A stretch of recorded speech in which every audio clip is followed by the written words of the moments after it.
The question of female body count and whether or not it matters, whether or not it's important, is a fascinating window into human nature, human sexual selection, and the unavoidable human trait of self-deception. Let's do a mental experiment, shall we? Imagine we've got 1,000 women and we're going to give them a questionnaire. We're going to ask them an all else equal question. This is a purely mental imagination question. It's like a verbal version of a partial differential equation where you imagine all the other variables are fixed and you only look at one variable compared to another variable. This is a kind of a verbal way to do that. A metaphorical question, a metaphorical idea, a mental experiment. So the question is, you have two guys. The question to all the women, you have two guys. Everything about them is the same. Everything. They look the same. They sound the same. They have the same family background. They have the same belief in Jesus. They have the same penis size. They have the same taste in food, the same taste in movies. Everything about them is exactly the same, except one guy is taller than the other guy. So the question is, all else equal, who do you choose? The taller guy or the shorter guy? I'm pretty sure that all women would choose the taller guy. I don't think there's a woman out there that would have two guys exactly the same, and she would choose the shorter guy versus the taller guy. Similarly, we could go down the line and come up with all these individual traits. All else equal, more like this, less like this, which would you choose? Like more money or less money? They would choose the more money guy.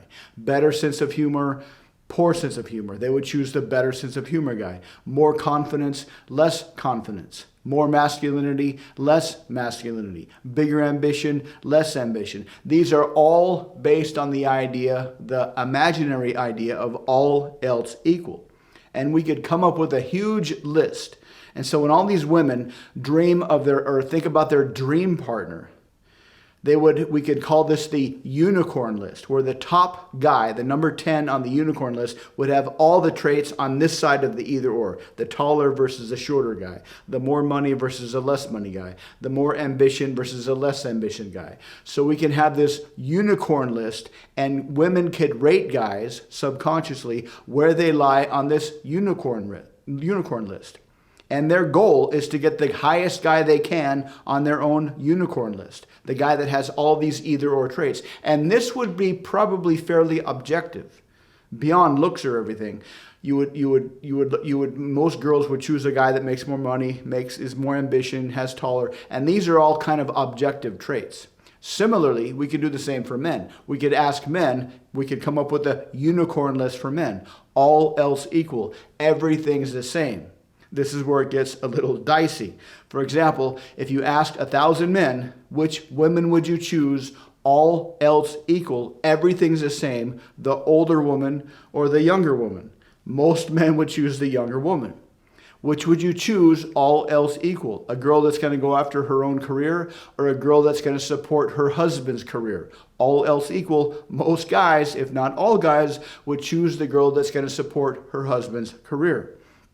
All else equal, would you choose a girl that has more tattoos or no tattoos?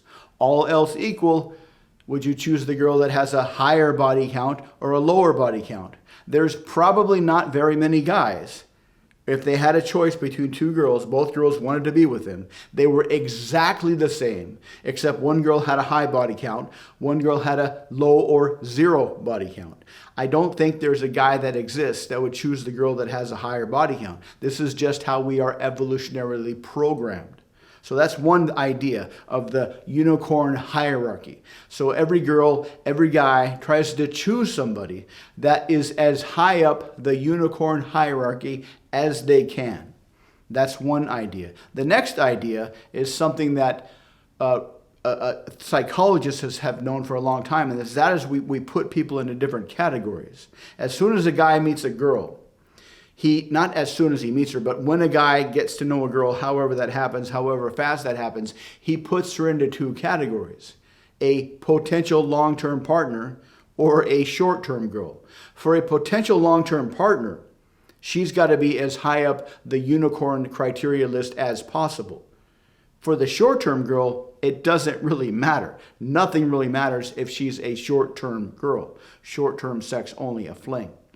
For girls, they also put guys in categories: a potential long-term partner or the beta orbiter, the guy she's gonna be with, or the guy that she keeps around for validation, the friends that she's friends with. And these guys validate the girl by telling her whatever she wants to hear. That's why girls keep orbiters. It's not like that Chris Rock joke way back in the day where he said, in case of emergency, break glass and the dick is inside the glass. It's really for validation. So she always has a team of validators. So whenever something happens, if she gets in a fight with her boyfriend, she can call her validation team and get validation that it's not her fault, it's his fault.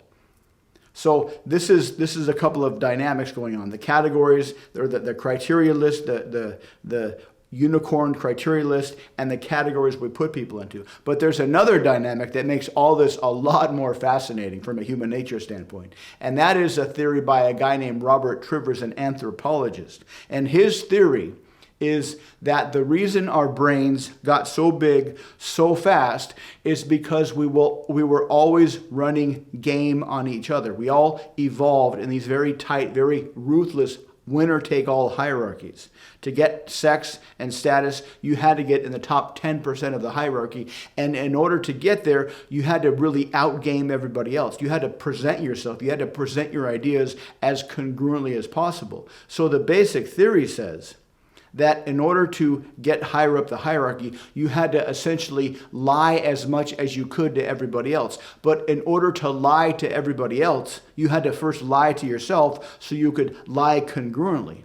The way they think it happened, the way anthropologists think it happened is first we had the ability to tell the truth and no one would question anybody. But then you had these liars show up, and these liars would lie to people and get away with lying. But then we evolved this anti-lying intuition.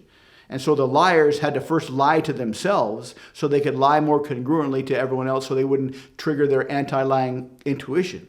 And that's where we are today. We have the ability to lie to ourselves first so we can lie to other people. And the bottom line is, the basic structure is, whenever we're close to anything that is instinctively pleasing, we will lie to ourselves. We will believe everything we need to believe in order to get closer to that instinctively pleasing thing. This is why it's so easy to cheat on your diet. When you're full, when you're on the scale, when you're disgusted with yourself, when you look in the mirror, you tell yourself you're going to go on a diet. But then you go on a diet and you're hungry, and you'll start to believe things to validate cheating on your diet so you don't feel guilty. We do the same when we cheat on our partners. We do the same when we cheat on our taxes. But we also do the same when we're getting close to a potential sexual encounter. If a guy is looking at a girl and he wants to have sex with her, he will believe anything he needs to believe to get closer to having sex with her. And one of those things is to tell her whatever she needs to hear, or whatever he thinks she needs to hear. And so if you're a girl and you have a relatively high body count, and you're surrounded by orbiters, all of whom are desperate to get into your pants, they will believe everything they need to believe if they think it will get them closer to getting into your pants, which is to believe that body count doesn't matter. On the other hand, if you're a guy and if you got a girl, you're not sure what category she belongs to, but the main short-term goal is to have sex with her, and you suspect she might have a high body count, you won't believe that body count is an issue, because that will help you get closer to having sex with her. But then you have sex with her, you get to know her, that belief kind of fades away with post-nut clarity, and you see who she really is, and you no longer want to have sex with her, or that sex is normal. Then you'll start to realize that body count does matter, and then you ghost her. So what happens is, guys have the ability nowadays, because of hookup culture and because it's generally accepted to have a lot of sexual partners before you get married, guys have the ability, the luxury of sorting girls by having sex with them. Guys can qualify girls by having sex with them a few times. They can vet girls through various or subsequent sexual encounters. On the other hand, every time a girl is with a guy, she lowers herself on the unicorn scale, making her less valuable and giving her a smaller and smaller pool of candidates to choose from. So a lot of guys that say girls have an advantage today are kind of right when it comes to short-term flings. But when it comes to long-term relationships, if you're looking through the world for a long-term relationship partner, guys have an easier time because guys have the ability, the luxury to sort through women by having sex with them and getting rid of the post-nut clarity and seeing them who for they really are and then making a decision. Because for guys, low body count, high body count, it's not as important as it is for women. It's not as high up if you were to rank all the criteria in order of importance on the unicorn scale, for a girl, low body count, high body count, that's pretty high up there. But for a guy, it's not that high up there. For guys, the things that are high up there are like wealth and height and masculinity and confidence and reputation and status. Body count is kind of lower. But for a woman, body count is higher up there than it is for a guy.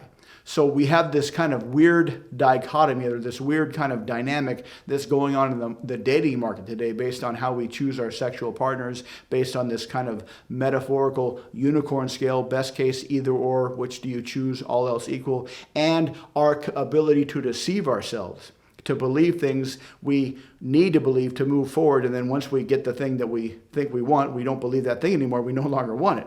And so this is a very, very complex scenario that exists today in the social dating market. Now, what this means to you, I have no idea. But understanding human nature, understanding how humans interact with each other, understanding how we deceive ourselves to get closer to instinctively pleasing things is a very, very well-known set of tools, a useful set of tools that can help you get what you want. So when you operate socially, when you talk to other people, just realize that there's all these dynamics going on, and humans are always deceiving each other to try to get closer to, we're deceiving ourselves, we're deceiving others, we're believing things that aren't true to get us closer to things that we realize we might not want later on, and it's a very, very complex dynamic. So just understand that human nature is a fascinating thing, and the more you understand human nature, the easier you can get your needs met out in the crazy world that's happening today. Anyhow, thanks for watching. If you want to learn more about human nature and how you can use your language patterns to persuade people based on their human nature, check out the links below. Otherwise, thanks for watching, and I'll see you next time.